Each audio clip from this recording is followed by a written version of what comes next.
Kumusta mga techie? In this video, papakita natin sa inyo kung paano kayo pwedeng kumita sa pagtitrade using this strategy. Okay, so mga techie, huwag na natin patagalin pa. And this strategy is yung trend following na tinatawag. Bago lahat mga techie, gawa muna kayo na account with XM. So nandyan yung link niya sa may description box below or sa may pinned comment section. So with XM, pwede kayo mag-create ng demo account or ng real account. So kung bagang pala kayo, pwede nyo try yung pagtitrade using the demo account and use these strategies na tuturo natin dito. And once nga na decided na kayo, you can fund your account. Nandiyan na rin yung tutorial yan sa may description box below. Also mga techie, dito nga sa trend following is just one of the strategies na ginagamit natin dito. In our previous videos, we talk about other indicators na ginagamit natin para mas maging malinaw sa atin kung anong direction and kung saan nga tayo papasok ng position sa pagtitrade natin. So hindi lang po isang strategy or indicator ang ginagamit natin. Pwede natin silang pagsabay-sabayin para mas maging kumpirmado kung magbabuy or sell tayo ng trades natin. Okay, so mga techie, dito sa trend following, napakasimple lang naman ang gagawin natin. Maghanap lang tayo ng mga support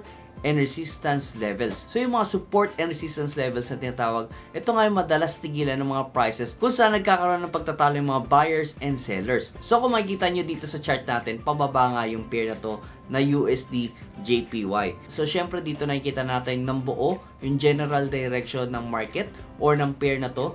Pero habang nagtitrade ka, hindi pa naman ito buo. So for example, ganito pa lang yung nakikita mo, and hindi mo pa nga nakikita ng buo na pababa yung market na yon. So anong gagawin natin and paano tayo magpo-position sa market na to? Well, sa trend following nga na tinatawag, maghanap na tayo ng mga support and resistance levels. So pwede tayong gumamit mga trend lines dito na pwede nating i-draw sa chart natin para mas maging malinaw. So dito nga sa MetaTrader 5, which is nakalink yung XM account natin, pwede tayong mag-draw ng trend lines. So click lang natin ito nasa taas, and then dito nga may mga add objects na dito. So click nga lang natin itong trend line na to, ayan. So pwede nyo baguhin yung kulay niyan, depende po sa inyo yan. So kung makikita natin kanina, pababa in general direction ng market. So pero dito hindi pa natin alam yun. Pwede tayong mag-draw ng line dito, ayan. So dito nga sa dinowingan natin ng linya, tumama nga yung prices ng 2 or 3 times. So yun nga po yung magiging basehan natin to create trend line. So dito wala pang clear trend and it's on a consolidation mode. Pero ito nga yung sinasabi ko sa previous videos ko, ito nga yung pinakamagandang setup kasi pwede tayong mag-range trade dyan na tinatawag. So kapag bumaba yung price dito,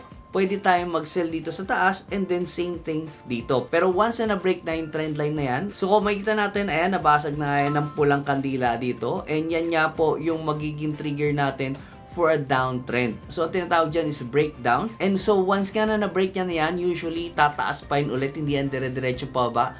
May mga cases sa bumaba, pero ang magandang entry dito is kapag bumalik na siya doon sa trend line. So kung makikita natin dito, ayan, so kung makikita natin dito, ayan, so nabasag nga ng pulang kandila na yan. So dumiretso siya pababa konti, pero bumalik naman siya pataas dito. So yan nga po yung pinakamagandang entry dyan for a sell setup. So once nga na tumama dyan yung price, pwede tayong mag-trade ng sell. And pag tinuloy-tuloy natin, makikita natin dito na nag-downtrend na nga siya. Another entry point for a trend following strategy is ganito. Okay, so dito mga techie sa chart natin, meron tayong downtrend dito and dinowingan nga natin siya ng trend lines. So again, kapag tumama yung mga prices ng 2 or 3 times, it's a clear trend na pwede natin i-drawing yung trend lines natin dyan. Like for example, dito sa chart natin. And again, hindi naman kailangan eksaktong-eksakto yung trend line natin kasi it's actually a trend zone and not exactly a trend line. And with this trend following strategy, yung trend line natin hindi naman kailangan eksaktong-eksakto na tatama dyan. And yung mga trend line natin hindi naman kailangan eksaktong-eksakto yung tama sa mga prices. So pwede naman yung may lagpas kasi it's actually a support and resistance zone and hindi nga po yan eksaktong-eksakto. So like for example, dito nga sa trend following natin, and makikita natin na tumama nga yung mga prices several times dito sa trend lines natin. So saan nga ba tayo pwedeng mag-entry dito? Okay, so actually dito pa lang sa consolidation mode, kung makikita natin meron din support and resistance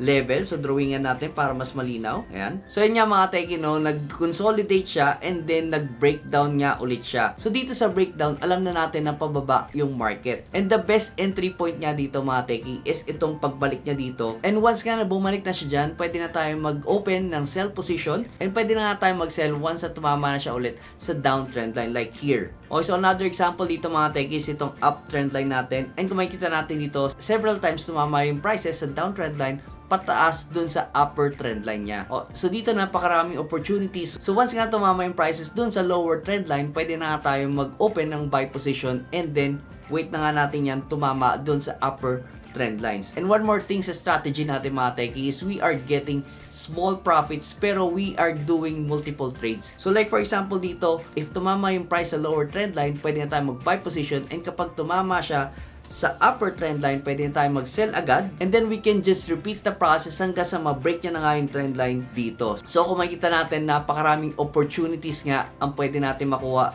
by just doing this trend following strategy. So like for example dito sa part na to, kapag nakapag-buy tayo dito, all the way up here, napakalaking profit na nga po niyan. And that's it mga techie for our trend following strategy. I hope you liked the video. So kung may questions kayo, you can just comment down below and I will try to answer that in our next video. So thank you so much. You have a great day.